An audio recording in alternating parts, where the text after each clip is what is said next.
एक 13 से 14 साल की लड़की होती है, सामने अपने पुलिस वालों को देखकर दौड़कर जाती है और सीधा वहां जाकर के बोलती है कि सर प्लीज़ मुझे बचा लीजिए, कुछ भी कीजिए और मुझे बचा लीजिए। पुलिस वाले कहते हैं कि आखिर क्या हुआ बेटा, बताओ। तो वो बोलती है कि एक व्यक्ति है जो उसके साथ ज़बरदस्ती करता है, उसने उसका यौन शोषण किया है, उसके साथ दुष्कर्म करता है और यहाँ तक कि वो ही नहीं और लोगों को भी बुलाता है और उसके साथ दुष्कर्म करवाता है। लड़की रोने लगती है। तभी अचानक से एक बुज़ुर्ग व्यक्ति होते हैं जिनकी उम्र रही होगी लगभग 65 से 66 वर्ष, वो दौड़ कर के वहाँ आते हैं और हाथ जोड़ कर के खड़े हो जाते हैं कि सर माफ़ कीजिएगा, मुझे नहीं पता इस बच्चे ने आपसे क्या कहा, लेकिन मैं इसकी तरफ से माफ़ी मांगता हूँ। ये मानसिक रूप से बीमार है और मैं इसका इलाज करवाने के लिए यहाँ कानपुर आया हूँ। तो पुलिस वाले पूछते हैं कि तुम आखिर इसके लगते क्या हो। तो बुज़ुर्ग व्यक्ति बताता है कि मैं इसका पिता हूँ। और पुलिस वाले बिना कुछ भी जांच पड़ताल किए बगैर उस व्यक्ति की बातों में आ जाते हैं। वो देखने में भी काफ़ी बड़े लग रहे थे और वो अपने आप को उस बच्चे का पिता बता रहे थे। साथ ही साथ पुलिस वाले पूछते हैं कि आप करते क्या हैं। तो वो कहते हैं कि मैं प्राइमरी में शिक्षक हूँ और प्रधानाचार्य की जॉब पर कार्यरत हूँ। अब पुलिस वालों को लगता है इतना पढ़ा लिखा व्यक्ति है, खुद शिक्षक है, ऊपर से बुज़ुर्ग है, तो ये सही कह रहा होगा और वो उस बच्ची को उसके साथ चले जाने देते हैं। लेकिन आखिर क्या था ये मामला और लड़की ने आखिर ये बोला तो आखिर क्यों बोला था? आखिर कोई लड़की अपने लिए ऐसा क्यों बोलेगी? आखिर क्या सच में वो मानसिक रूप से बीमार थी?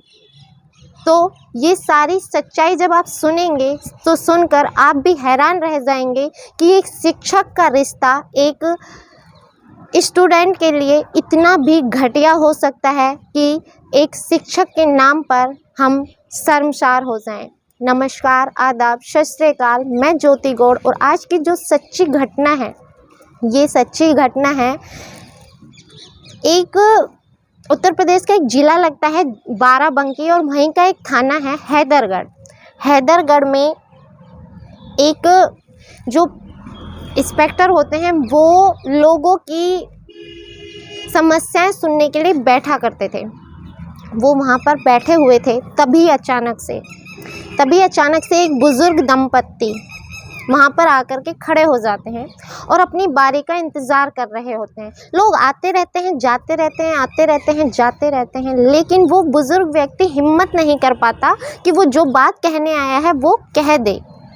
आखिर जो इंस्पेक्टर होते हैं वो उसको और देखते हैं और देख करके गुस्से में कहते हैं कि चाचा क्या हुआ, इतनी देर हो गई है, आखिर माजरा क्या है? वो कहते हैं कि साहब मैं जो आपसे बात करने आया हूँ उसके लिए मुझे एकांत चाहिए, जब ये लोग चले जाएंगे तब मैं आपसे बात करूँगा। तो इंस्पेक्टर जो पेशे से इंस्पेक्टर हैं उनके अंदर रौब होता ही है। वो गुस्से में कहते हैं जब ऐसा ही है तो बाहर जा कर के बैठो, यहाँ पर सर पर खड़े मत रहो। वो बुज़ुर्ग दंपत्ति बाहर जाते हैं और बाहर जा कर के बैठ जाते हैं। अभी बहुत सारे लोग आते रहते हैं, जाते रहते हैं और जैसे ही सब लोग चले जाते हैं तो आखिर में वो कहते हैं अब भी कुछ बोलना है या अब भी बैठकर तमाशा देखना है?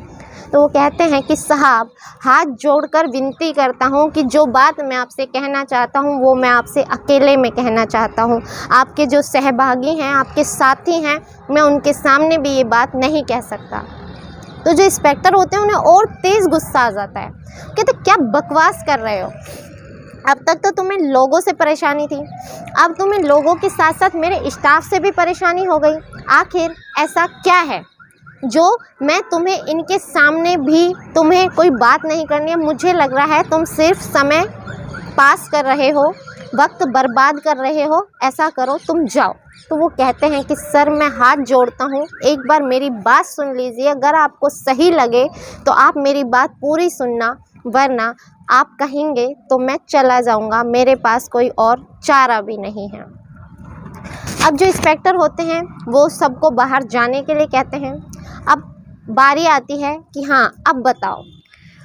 तो वो बताना शुरू करते हैं कि साहब मेरी बेटी है जिसकी उम्र लगभग 13 से 14 वर्ष है, वो कहीं गुम हो गई है और वो मिल नहीं रही है। मैं उसी की जानकारी के लिए आपके पास आया हूँ। अब जो इंस्पेक्टर होता है उसे और गुस्सा आ जाता है। इंस्पेक्टर हैं, उनका स्वभाव है, रौब उनके अंदर होता ही है। वो गुस्से में बोलते हैं कि बेटी गायब हो गई है तो इसमें हम क्या कर सकते हैं, कहीं चली गई होगी, अपने किसी यार रिश्तेदार के पास चली गई होगी, या उसका कोई बॉयफ्रेंड रहा होगा उसके साथ चली गई होगी। जो दंपत्ति होते हैं उनमें से जो पिता होते हैं बच्ची के, वो पैर पकड़ लेते हैं और कहते हैं कि साहब एक बार पूरी बात तो सुन लीजिए, उसके बाद आप जो फैसला करेंगे मुझे वो मंजूर है। अब वो कहना शुरू करते हैं कि हमारी बच्ची कक्षा 4 की छात्रा है और वो कक्षा 4 तक पढ़ाई में, यानी कक्षा 3 तक पढ़ाई में बहुत होशियार हुआ करती थी और वो इतनी होशियार थी कि अच्छे नंबरों से पास हुआ करती थी। हमने उसे गांव के ही एक सरकारी प्राइमरी स्कूल में बिठाया हुआ था। अब वहाँ पर जो अध्यापकों के नाम पर वहाँ पर सिर्फ 2 ही अध्यापक थे, जिनमें से एक प्रधानाचार्य थे और एक अध्यापक और थे, लेकिन वो दूसरे अध्यापक स्कूल में आया नहीं करते थे, सिर्फ एक ही प्रधानाचार्य पढ़ाया करते थे। अब जो हमारी बच्ची है वो 4थी क्लास में जाती है, अचानक फेल हो जाती है। फेल होने के बाद वो रोती है, गिड़गिड़ाती है। तो मैं स्कूल गया और मास्टर जी से जब बात की तो मास्टर जी कहते हैं कि आपकी बच्ची पढ़ने में बिल्कुल बेकार है, इसके लिए मुझे इसको एक्स्ट्रा क्लास देनी पड़ेगी, इसे ट्यूशन पढ़ाना पड़ेगा। ऐसा करा करो, स्कूल के बाद थोड़ी देर इसे मेरे पास पढ़ने के लिए छोड़ दिया करो। पिता जो होते हैं गांव के भोले भाले इंसान होते हैं, वो सोचते हैं कि बच्ची का भविष्य है और शिक्षक हैं ये कह रहे हैं तो वो उसके पास उन्हें ट्यूशन के लिए हामी भर देते हैं। अब सिलसिला ऐसे ही चलता है, बच्चे घर चले जाते हैं, जो बच्ची होती है वो स्कूल में रुक जाती है, लेकिन धीरे धीरे गांव में एक बातें होने लगती हैं, कानाफूसी होने लगती है। एक व्यक्ति होते हैं जो उनके पास आते हैं, बच्ची के पिता के पास आकर कहते हैं कि आपने ये क्या कर रखा है, आपकी बच्ची स्कूल में अकेली उस कमरे में क्या करती रहती है। तो कहते हैं कि वो जो मास्टर जी हैं वो मेरी बच्ची को एक्स्ट्रा क्लास देते हैं। वो कहते हैं ठीक है एक्स्ट्रा क्लास देते हैं, लेकिन कमरा बंद करके कौन सी एक्स्ट्रा क्लास दी जाती है।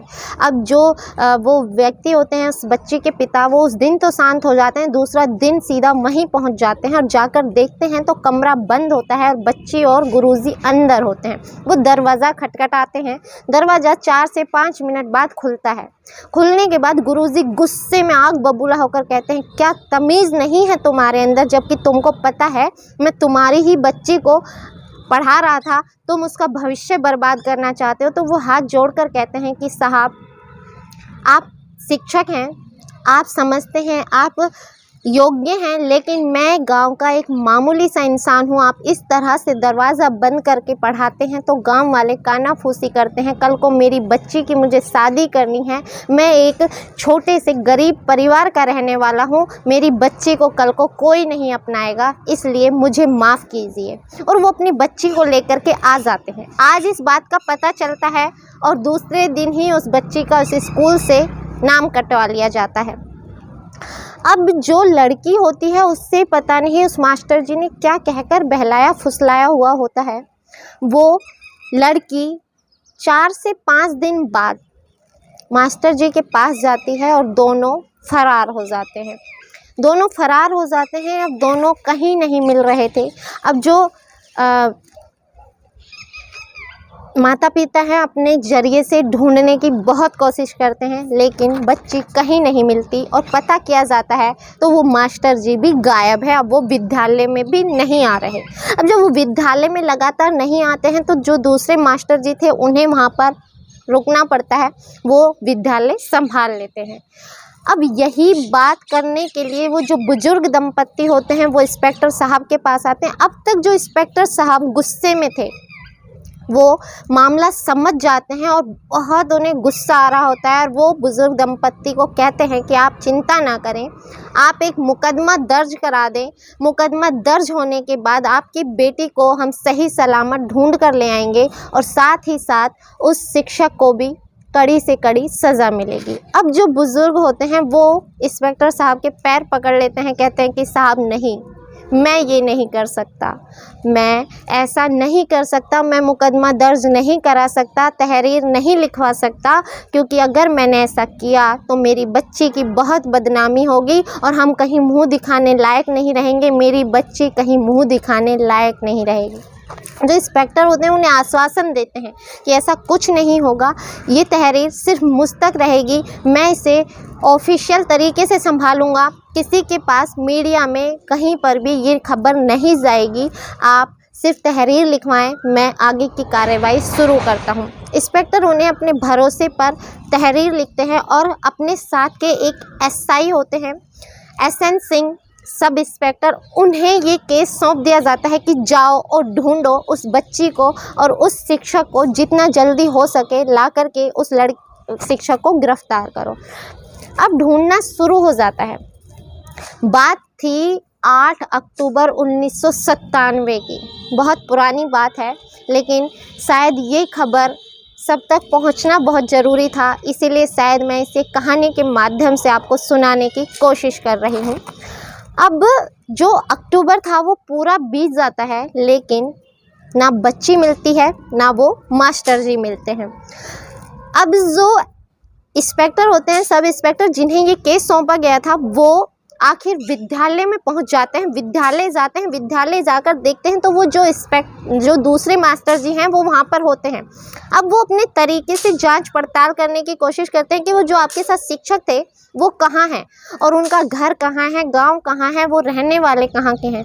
तो जो मास्टर जी होते हैं वो कहते हैं कि साहब आप उनकी पूछताछ आखिर क्यों कर रहे हो।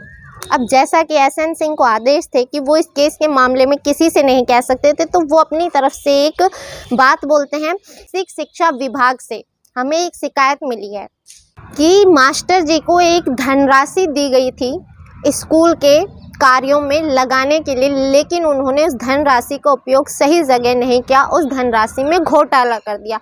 हम उसी की जांच पड़ताल में आए हैं।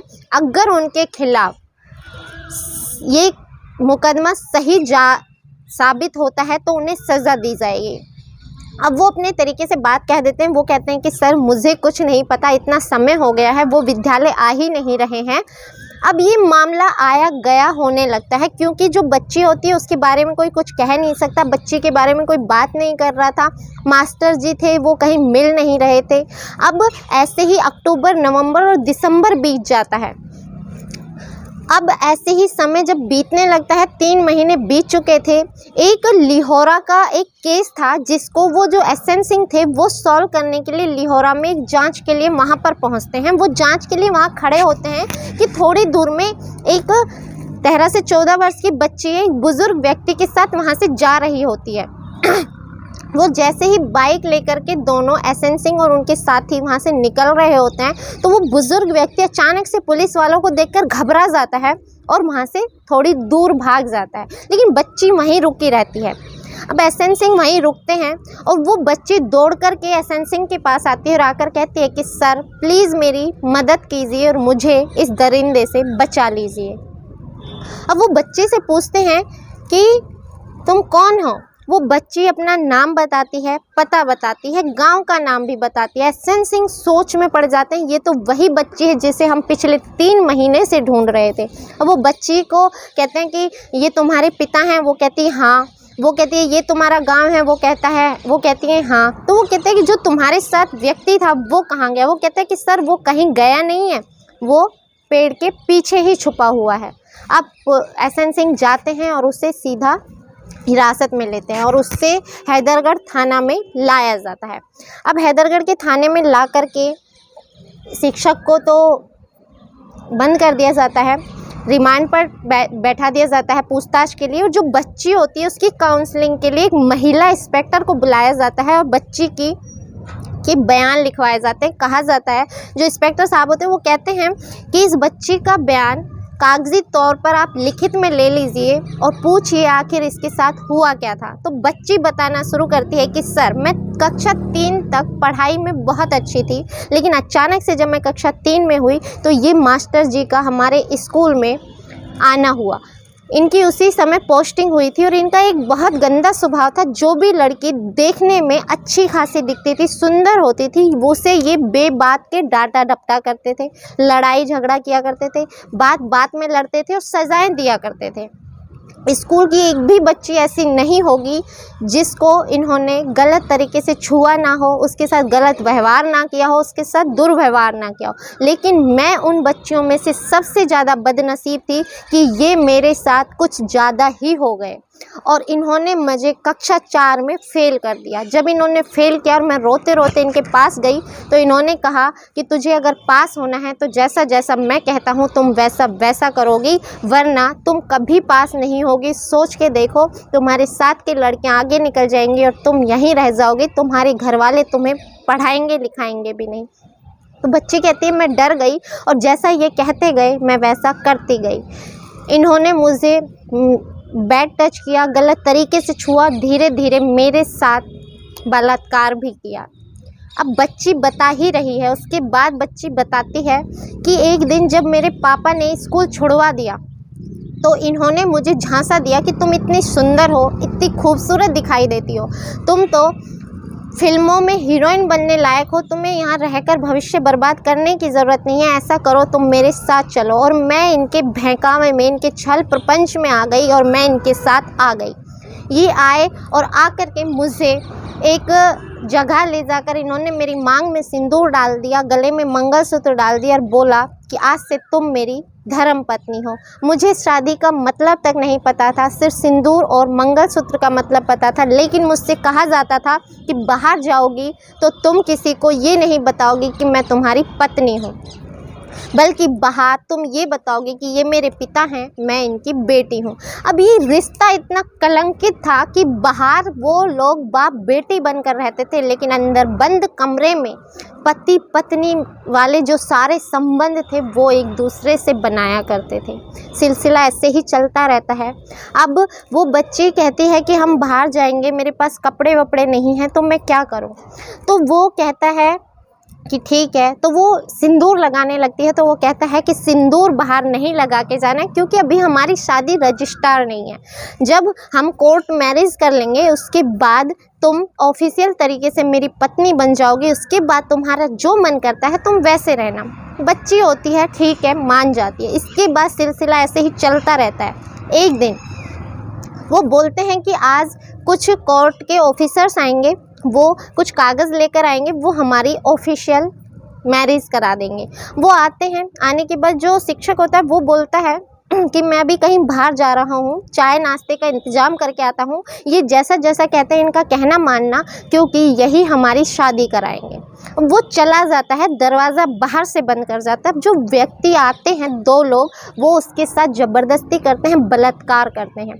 लड़की रोती है, चीखती है, लेकिन सुनने वाला कोई नहीं होता। जब शाम को शिक्षक वापस आते हैं तो उससे कहती है, तो वो कहता है कि तुम्हारी उम्र अभी हुई नहीं है, 18 वर्ष, हम इस समय में अगर कार्य करवा रहे हैं तो हमें ये सब करना ही पड़ेगा, तुम उनका कहना मानो। अब ये सिलसिला चलने लगता है। उस जगह से वो दूसरी जगह आ जाते हैं, वहाँ पर भी ऐसे ही कुछ ऑफिसर्स का नाम लेकर बुलाया जाता है। अब लोग बदलते रहते थे, जगह बदलती रहती थी। एक दिन जो लड़की होती है वो बोलती है मेरे पास पहनने के लिए कपड़े नहीं हैं, तो वो बाज़ार जाते हैं और उन्हें रास्ते में पुलिस वाले दिखाई दे जाते हैं। वो पुलिस वालों के पास भाग कर जाती है और जाकर कहती है कि साहब मुझे बचा लो इस दरिंदे से, मेरे साथ ये ऐसे ऐसे हैवानियत करता है। अब शिक्षक दौड़कर जाता है और कहता है कि माफ़ कीजिएगा सर, ये मानसिक रूप से बीमार है, इसकी बातों में ना आए, ये ऐसे ही आपको मन घड़ंत कहानियाँ सुना रही हैं। इंस्पेक्टर पूछते हैं कि आप कौन हो। वो कहता है कि मैं इसका पिता हूँ और मैं एक सरकारी स्कूल के प्राइमरी स्कूल में प्रधानाचार्य की पोस्ट पर हूँ।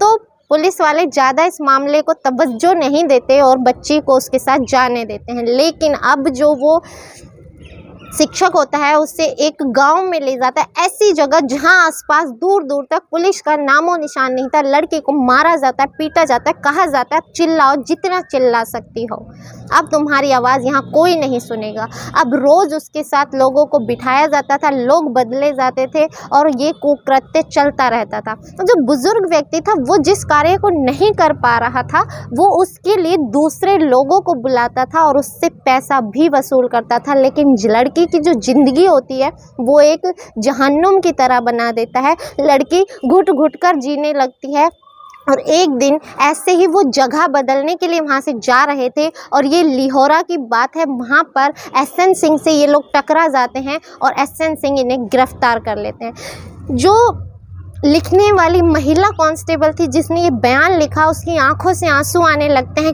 गुस्सा इतना भयानक भर जाता है कि वो बर्दाश्त नहीं कर पाती, लॉकअप की ताला खोलती है और जाकर के उस व्यक्ति को ताबड़तोड़ मारना शुरू कर देती है। इतने में जो इंस्पेक्टर साहब होते हैं आते हैं और आकर के उसका हाथ रोक कर कहते हैं कि क्या हुआ। वो बोलती है कि साहब अगर आपने ये बयान सुना होता तो आप भी अपने आप को रोक नहीं पाते और इस दरिंदे की जान ले लेते। वो कहता है कि मैं सब कुछ जानता हूँ, मैंने सब कुछ सुन लिया, लेकिन तुम जो कानूनी व्यवस्था है उसे बनाए रखो, इसको सज़ा कानून देगा।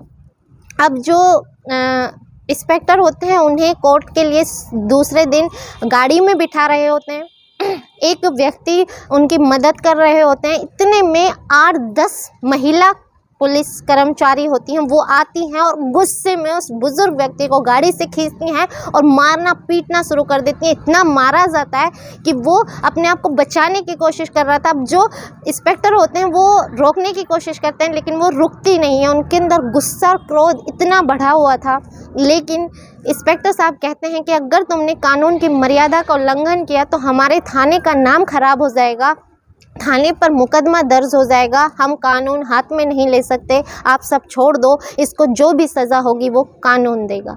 जैसे तैसे उसे छुड़ाया जाता है, गाड़ी में बिठाया जाता है, थाने कोर्ट में पेश किया जाता है। लेकिन कोर्ट परिसर में उसके पिता अब आने से इनकार कर देते हैं। अब जो इंस्पेक्टर होते हैं वो सोचते हैं कि अब क्या किया जाए। उसी के बाद जिस लड़की का जिसने बयान लिया था वो महिला इंस्पेक्टर जिन्होंने होटल में कमरे बुक किए थे, उन्हें टैक्सी ड्राइवर जिनके साथ वो गए थे, ऐसे करके कुछ गवाहों को इकट्ठा किया जाता है, उसके ऊपर मुकदमा दर्ज किया जाता है, गवाही दिलाई जाती है और अंत में उस शिक्षक को सज़ा मिलती है। लेकिन मैं सैल्यूट करती हूँ उस इंस्पेक्टर के जज्बे को कि उन्होंने पूरी तरह से निष्पक्ष इसमें जांच की और उस बच्ची को उस दलदल से बचा लिया, वरना उस दलदल से शायद ही उस बच्ची का निकल पाना आसान था। शायद वो उस दलदल में धंस ही जाती और शायद कभी किसी को मिल ही ना पाती। इसी के साथ मैं आपसे कहना चाहूँगी कि इस घटनाक्रम को सुनाने का उद्देश्य आपको दुखी करना, परेशान करना या आपकी भावनाओं को ठेस पहुँचाना नहीं है, बल्कि आपको जागरूक करना है कि अपने बच्चों पर ध्यान दें, उनके साथ क्या क्या गतिविधियाँ हो रही हैं उन पर ध्यान दें, वो किससे मिलते हैं, क्या बातें करते हैं, क्या हुआ आज उनके साथ पूरे दिन में, क्या हुआ विद्यालय में, क्या हुआ घर में, क्या हुआ परिवार में, क्या हुआ, हर एक चीज़ की बारीकी से जाँच करने की कोशिश करें। कहीं कुछ ऐसा तो नहीं है जो हमसे छुपा रहे हैं और एक दलदल की तरफ धंसते जा रहे हैं। आज के समय में ना बेटा सेफ़ है ना बेटियां सेफ़ हैं, लेकिन मैं माँ बाप से गुजारिश करूंगी कि आप अपने बच्चों पर थोड़ी सी सतर्कता दिखाएं, क्योंकि जो भेड़िए हैं वो हर तरफ घात लगा कर के बैठे हुए हैं, कब वो आपके मासूमों को नोच ले पता नहीं चलेगा। इसी के साथ इजाज़त चाहती हूँ, मिलते हैं अगली किसी सच्ची घटना के साथ, तब तक के लिए जय हिंद जय भारत।